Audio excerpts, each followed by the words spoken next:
गांव से कुछ दूर एक ऊंची पहाड़ी पर बना प्राचीन मंदिर ठाकुर परिवार की कुलदेवी का स्थान था। यह मंदिर परिवार की समृद्धि और रक्षा का प्रतीक माना जाता था। परंपरा थी कि हर साल परिवार के मुखिया वहां जाकर पूजा करते और देवी का आशीर्वाद लेते। नमस्ते दोस्तों, स्वागत है आपका हॉरर स्टोरी एक्स पर। आज की कहानी आपको डर के साए में ले जाएगी। तो चलिए बिना देर किए शुरू करते हैं। और हाँ, चैनल सब्सक्राइब जरूर करें ताकि हर नई कहानी आपको सबसे पहले मिले। आपका शुभचिंतक, हॉरर स्टोरी एक्स। लेकिन समय बदल रहा था। ठाकुर परिवार के नए मुखिया विक्रम सिंह आधुनिक विचारों के थे। उन्हें इन परंपराओं में कोई तर्क नहीं दिखता था। यह सब पुरानी सोच है, उन्होंने अपने परिवार से कहा। हम इतने सालों से कुलदेवी की पूजा कर रहे हैं और हमारी समृद्धि का यही कारण है, विक्रम की पत्नी रंजना ने कहा। लेकिन विक्रम ने उनकी बात पर ध्यान नहीं दिया। इस बार जब वार्षिक पूजा का समय आया तो विक्रम ने पूजा के आयोजन से इनकार कर दिया। इन सब पर पैसे खर्च करने की बजाय मैं इसे अपने व्यापार में लगाऊंगा, उन्होंने कहा। उस रात हवेली में पहली बार कुछ अजीब हुआ। कुलदेवी का पुराना चित्र जो पूजा कक्ष में रखा था, अचानक दीवार से गिर गया। नौकरों ने उसे फिर से लगाया, लेकिन वह दोबारा गिर गया। यह कोई संयोग नहीं हो सकता, परिवार के बुजुर्गों ने कहा। यह कुलदेवी का संकेत है। पूजा न करने से वे नाराज हो गई हैं। विक्रम ने इसे नजरअंदाज कर दिया, लेकिन अगले ही दिन हवेली में और डरावनी घटनाएं होने लगीं। विक्रम के छोटे बेटे अनय ने रात को जोर जोर से रोना शुरू कर दिया। उसने कहा, मैंने लाल साड़ी पहने एक औरत को अपनी खिड़की के बाहर देखा। वह मुझे घूर रही थी। नौकरों ने बताया कि उन्होंने आंगन में किसी महिला की परछाई देखी, लेकिन वहां कोई नहीं था। परिवार के लोग डरने लगे, लेकिन विक्रम इसे वहम मानते रहे। गांव के पुजारी को जब इस बात का पता चला तो उन्होंने विक्रम को बुलाकर कहा, तुमने परंपराओं का अपमान किया है। कुलदेवी नाराज हैं। अगर उनकी पूजा जल्दी नहीं की गई तो उनका प्रकोप पूरे परिवार को तबाह कर देगा। विक्रम ने इसे अंधविश्वास कहकर टाल दिया, लेकिन हवेली में अजीब घटनाएं बढ़ती जा रही थीं। एक रात रंजना ने सपना देखा। उसमें कुलदेवी प्रकट हुई। उनकी आंखों से आग निकल रही थी और उनकी आवाज गूंज रही थी, मेरा अपमान किया गया है। अगर मेरी पूजा नहीं की गई तो यह परिवार मेरे प्रकोप से बच नहीं पाएगा। रंजना ने सुबह विक्रम को सब कुछ बताया, लेकिन वह फिर भी मानने को तैयार नहीं था। अब सवाल यह था कि क्या विक्रम अपना अहंकार छोड़कर कुलदेवी की पूजा करेगा या परिवार को उनके प्रकोप का सामना करना पड़ेगा। हवेली के अंदर डरावनी घटनाओं का सिलसिला थमने का नाम नहीं ले रहा था। हर रात कोई न कोई विचित्र और भयावह घटना होती। नौकरों ने हवेली छोड़नी शुरू कर दी और परिवार के सदस्य भी घबराए हुए थे। एक रात विक्रम सिंह गहरी नींद में थे, तभी अचानक उनकी सांस रुकने लगी। उन्होंने महसूस किया कि कोई भारी चीज उनकी छाती पर बैठी है। उनकी आंख खुली तो उन्होंने देखा कि लाल साड़ी पहने एक महिला अपने लंबे बालों को लहराते हुए उनके सामने खड़ी थी। उसकी आंखें जलती हुई अंगारे जैसी थीं। तुमने मेरी पूजा क्यों नहीं की? वह महिला गूंजती हुई आवाज में चिल्लाई। विक्रम कुछ कहने की कोशिश कर रहे थे, लेकिन उनकी आवाज जैसे किसी ने छीन ली थी।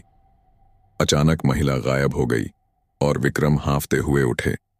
सुबह उन्होंने यह बात किसी से नहीं कही, लेकिन उनकी हालत देखकर रंजना समझ गई कि कुछ बहुत गलत हुआ है। हवेली के बाहर गांव में भी अजीब घटनाएं होने लगीं। एक किसान ने बताया कि उसने मंदिर के पास रात में एक औरत को जंगल में घूमते देखा। उसने सोचा कि वह कोई साधारण महिला है, लेकिन जब उसने पास जाकर देखा तो वह औरत हवा में गायब हो गई। गांव के बुजुर्गों ने कहा, कुलदेवी का प्रकोप सिर्फ हवेली पर नहीं, पूरे गांव पर पड़ सकता है। रंजना ने पुजारी को बुलाया। पुजारी ने कहा, यह प्रकोप तब तक खत्म नहीं होगा जब तक कुलदेवी की विशेष पूजा नहीं की जाती। विक्रम सिंह को खुद मंदिर जाकर क्षमा मांगनी होगी।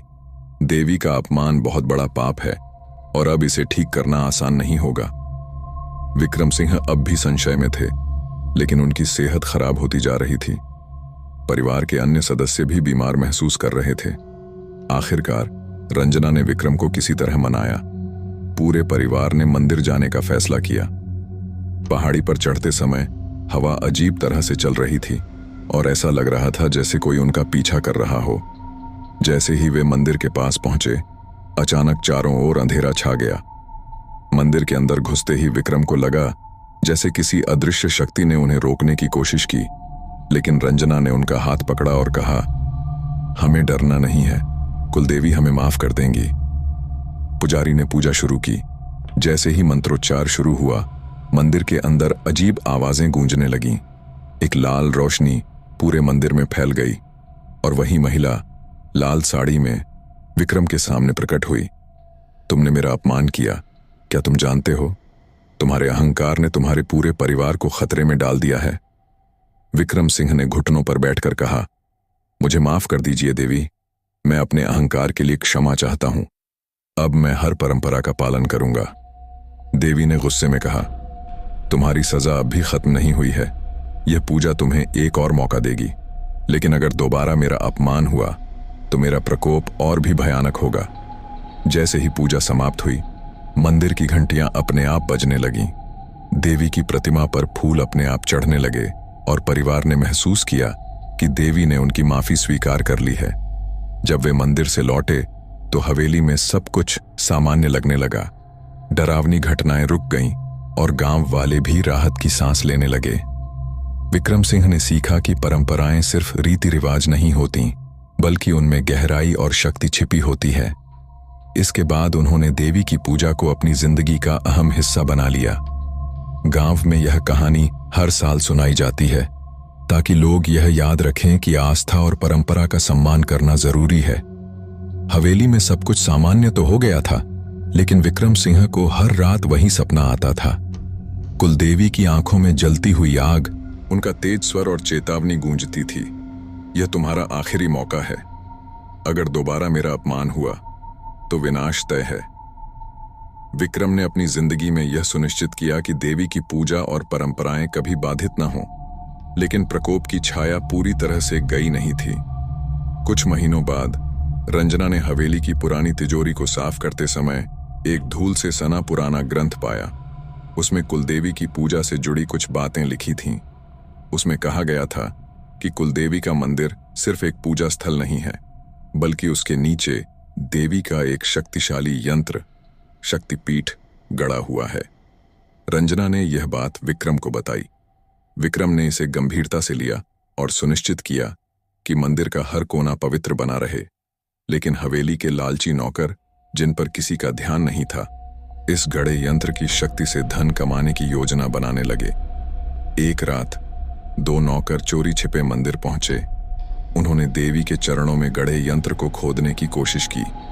जैसे ही उन्होंने फावड़ा जमीन पर मारा, आसमान में काले बादल छा गए और मंदिर की घंटियां अपने आप जोर जोर से बजने लगीं। देवी की मूर्ति से एक चीत्कार निकली और पूरे गांव ने यह आवाज सुनी। हवेली में सो रहे विक्रम और रंजना यह समझ गए कि कुछ अनहोनी हो गई है। सुबह होते ही मंदिर के पास गांव वालों की भीड़ जमा हो गई। मंदिर का आंगन खून से सना हुआ था। दोनों नौकर वहीं मृत पड़े थे।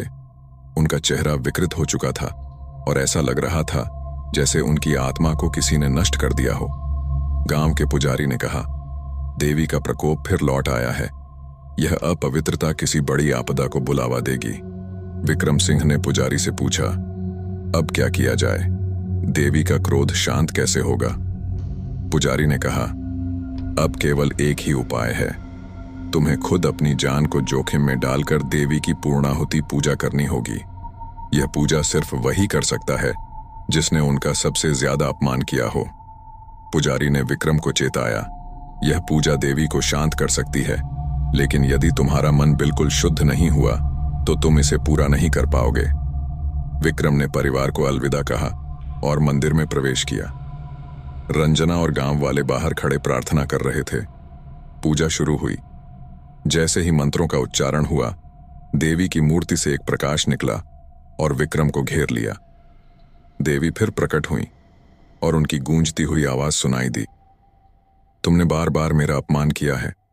क्या अब तुम सच में पछता रहे हो या यह सिर्फ भय है? विक्रम ने हाथ जोड़कर कहा, मां, मुझे मेरी गलतियों के लिए क्षमा करें। मैंने अपने अहंकार में आपको अनदेखा किया। अब मैं आपके चरणों में समर्पित हूं। देवी ने कहा, तुम्हारे शब्दों का कोई मूल्य नहीं जब तक तुम सच्चे मन से खुद को न्यौछावर नहीं करते। विक्रम ने बिना किसी झिझक के अग्निकुंड में अपनी आहुति दे दी। उसी क्षण देवी के क्रोध का अंत हो गया। पूजा पूरी होने के बाद देवी की मूर्ति से एक दिव्य आशीर्वाद निकला और पूरे गांव को छा लिया। हवेली और गांव पर छाया अंधकार समाप्त हो गया। रंजना और परिवार ने विक्रम के बलिदान को हमेशा याद रखा और देवी की पूजा पूरी निष्ठा से करना शुरू किया।